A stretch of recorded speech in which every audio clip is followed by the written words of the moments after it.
हम जब इतिहास की बात करते हैं तो 2 पीरियड की चर्चा करते हैं, बीसी एंड एडी। तो मुझे लगता है कि शायद बीसी और एडी की उनकी अपनी व्याख्या है।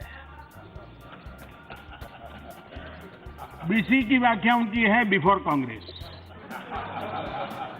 मतलब कि कांग्रेस के पहले कुछ नहीं था इस देश में, सब तबाह था, गर्त में था। और एडी का मतलब है आफ्टर डायनेस्टी।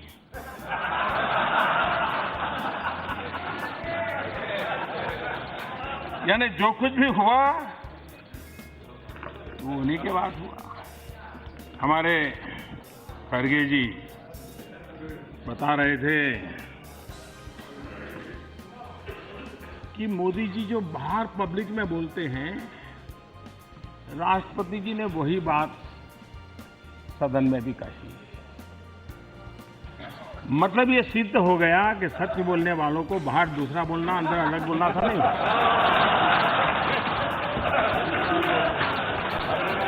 जो सच बोलता है वो बाहर भी वही बोलता है, अंदर भी वही बोलता है। तो मैं आपका बहुत आभारी हूं कि आपने इस बात को रजिस्टर किया कि हम सच बोलते हैं, पब्लिक मीटिंग में भी सच बोलते हैं, जनसभा में भी सच बोलते हैं, लोकसभा में भी सच बोलते हैं, और प्रधानमंत्री भी सच बोलता है, राष्ट्रपति जी भी सच बोलते हैं। अब आपकी मुसीबत है कि सच सुनने की आदत भी चली गई है। आप इतना झूठ सुन चुके हो कि आपकी सच सुनने की आदत ही चली गई है। आपने कहा मोदी संस्थाओं को खत्म कर रहा है, बर्बाद कर रहा है। हमारे यहाँ एक कहावत है, उल्टा चोर चौकीदार को डांटे। देश बजट की चर्चा करता है और ये ईवीएम का रोना रो रहे थे। ये कितनी, यानी आप इतने डरे हुए, क्या हो क्या गया है आप लोगों को? खड़गे जी एक डिसेंट व्यक्ति है, उसमें कोई, लेकिन पता नहीं क्या मजबूरी है, इस मुसीबत में फंसे हैं कि एक डिसेंट व्यक्ति हर बार डिसेंट, हर बार डिसेंट, हर बार डिसेंट। इन सारी मुसीबत के मूल में एक सबसे बड़ा कारण ये है कि एक गरीबी से उठा हुआ इंसान, जिसने कभी दिल्ली के गलियारे देखे नहीं, उसने इतनी बड़ी सल्तनत को चुनौती दे दी, वो पचा नहीं पा रहे। 55 साल मेरे 55 महीने, 55 साल मेरे 55 महीने। आजादी के बाद इतनी रुकावटें नहीं थे, इतना विरोध नहीं था, इतने कानूनों की परेशानी नहीं थी, इतना मीडिया भी नहीं था। अगर उस समय आप चाहते काम करना तो पहले 2 दशक में हिंदुस्तान के हर गांव में बिजली पहुंच जाती।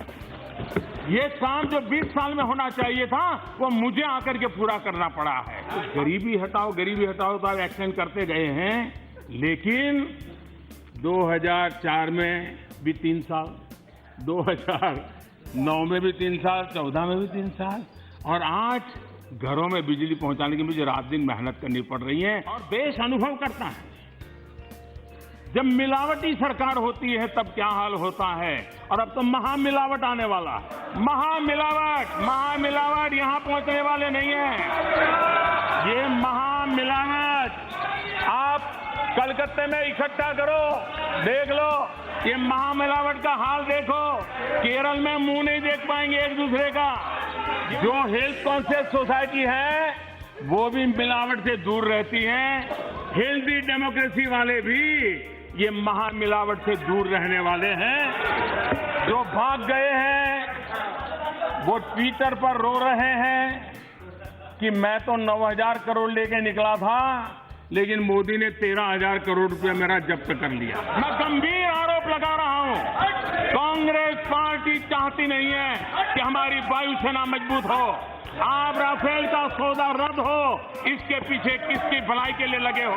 मैं कभी सोच रहा था कि राफेल को लेकर के ये झूठ भी इतने कॉन्फिडेंस से क्या बोलते हैं, ये झूठ भी इतने कॉन्फिडेंस से क्या बोलते हैं, ये मैं सोचता था।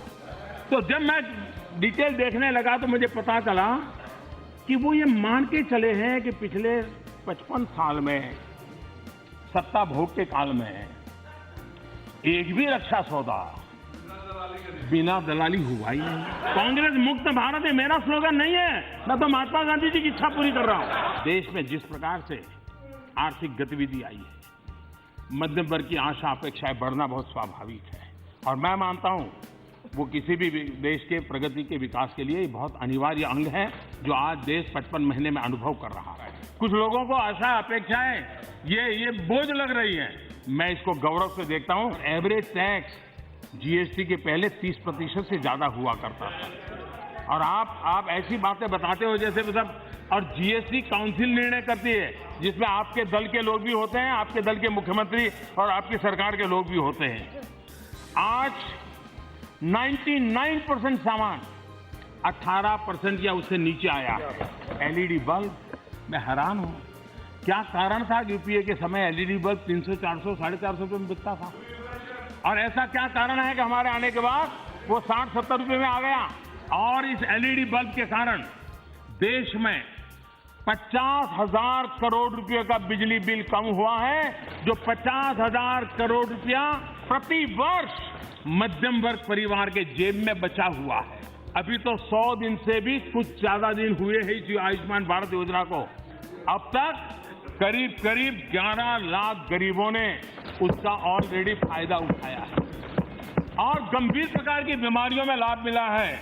लेकिन आयुष्मान भारत से सभी एमपी को मैं आग्रह करता हूं, आप चुनाव में जा रहे हैं, जितने गरीबों को आपके क्षेत्र में आयुष्मान भारत का लाभ दिला सकते दिलाइए। मैं स्वस्थ स्पर्धा के लिए निमंत्रित करता हूं। गरीबों का भला होगा, चुनाव तो आएंगे तो जाएंगे भैया, अभी 2-3 महीने हैं, कर लो कुछ काम। सितंबर 2017 से लेकर नवंबर 2018 तक यानी करीब 15 महीने में लगभग 1,80,00,000 लोगों ने पहली बार प्रोविडेंट फंड का पैसा कटाना शुरू किया। ये बिना रोजगार होता है क्या? एक और तथ्य मैं आपको देना चाहता हूं, हमारे देश में मार्च 2014 में करीब 65 लाख लोगों को नेशनल पेंशन सिस्टम एनपीएस में रजिस्टर किया गया था। पिछले साल अक्टूबर में ये संख्या बढ़कर के 1,20,00,000 हो गई। क्या ये भी बिना नौकरी के सब हुआ होगा क्या? टैक्सी एग्रीगेटर सर्विस का इतना विस्तार हो रहा है, लेकिन विपक्ष के मेरे साथियों को लगता है कि तमाम ऐप बेस्ड कंपनियां ये कर रही है। ये ऐप बेस्ड कर रही है क्या? ड्राइवरलेस कार चल रही है क्या? आपने 10 साल में चुनाव को ध्यान में रखते एक कर्ज माफी का चक्र बना लिया। ये आपने अपना खेल शुरू किया। 10 साल हवा बनाते चलो और आंख में धूल झोंको और फिर अपना वोट बटोरने की कोशिश करो। ये आपकी 10 वार्षिक योजना है। 2009 का चुनाव जीतने के लिए आपने कर्ज माफी की घोषणा की।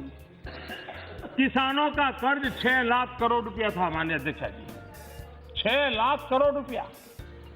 इतना बड़ा उन्होंने तामझाम हो हल्ला किया और उनकी इकोसिस्टम में कोई उनको सवाल तो पूछता नहीं है, वो भी गाजे बाजे बनाने लग जाते हैं। 6 लाख करोड़ रुपए का कर्ज था और आपने माफ कितना किया? 52,000 करोड़। उस समय के सीएजी रिपोर्ट में है कि उस 52,000 करोड़ में भी 35 लाख लोग ऐसे पाए गए जो इसके हकदार नहीं थे, लेकिन वो पैसे ले। हमने इस योजना में किसानों के लिए इस बार बजट में 6,000 रुपये वार्षिक रूप से देने का तय किया है। ये निर्णय आने वाले दुर्गम परिणाम करने वाला है। 12 करोड़ किसान इसके लाभार्थी बनेंगे। आपकी अब तक की योजनाएं 1 करोड़, 1.5 करोड़, 2 करोड़ किसानों तक सीमित थे, ऊपरी सतह के लोगों के लिए थे। 1 एकड़ भूमि वाला, 2 एकड़ वाले भूमि वाले किसान तक कभी पहुंचे नहीं थे। ये एक योजना ऐसी है कि जो 1 करोड़, 2 एकड़ छोटे किसान पर, और इस देश के 85% किसान ये हैं, इनको ये लाभ मिलने वाला है। और करीब 12 करोड़ किसानों को सीधा लाभ उनके बैंक के खाते में जाएगा, कोई दलाल नहीं होगा। मैं हैरान हूं, कुछ राज्य बड़े सीना तान करके कह रहे हैं हम ये मोदी की किसान योजना को नहीं लेंगे। अरे वहां के जरा किसान को तो पूछो भाई, 6,000 रुपया आना है, लेना है कि नहीं लेना है? आपको तो 1 रुपया देना नहीं है, सीधा जाने वाला है। लेकिन राजनीति में ऐसा पागलपन कुछ लोगों का हो जाता है, घोषणा कर देते ये योजना का लाभ नहीं लेंगे। अरे अपने किसानों की चिंता करो, आयुष्मान हम नहीं लेंगे, अरे अपने यहाँ गरीब की चिंता करो। ये राजनीति चलती रहेगी, ये खेल करना बंद करो और अपने गरीब और किसानों की चिंता करो। 10 दिन में कर्ज माफी, 10 दिन में कर्ज माफी। राजस्थान और मध्य प्रदेश में जाकर के आइए, वहां अभी तो कागज पे चिट्ठियां नहीं बन पा रही है। 10 दिन में आप बातें बड़ी बड़ी करते थे, और मुझे तो ये आपके किए हुए उसको पूरा करने में मेरी ताकत काफी जा रही है, क्योंकि आप ऐसा सब हाथ लगा लगा करके छोड़ दिया है कि इसको पूरा करना पड़ रहा है। आज विश्व मंच पर भारत की बात सुनी जाती है। हमारा विदेश में रहने वाला भारतीय समुदाय, हमने कभी इसकी अहमियत नहीं मानी। अब मुझे खुशी है कि मेरे प्रयत्नों के बाद सभी राजनीतिक दलों को भी विदेश में रहने वाले भारतीयों की तरफ नजर गई है कि आप इतनी तैयारी करो कि 2023 में फिर से आपको अविश्वास प्रस्ताव लाने का मौका मिले। अरे मिलावटी दुनिया में जीना पड़ रहा है, देश को लूटने वालों को मोदी डरा के रहेगा।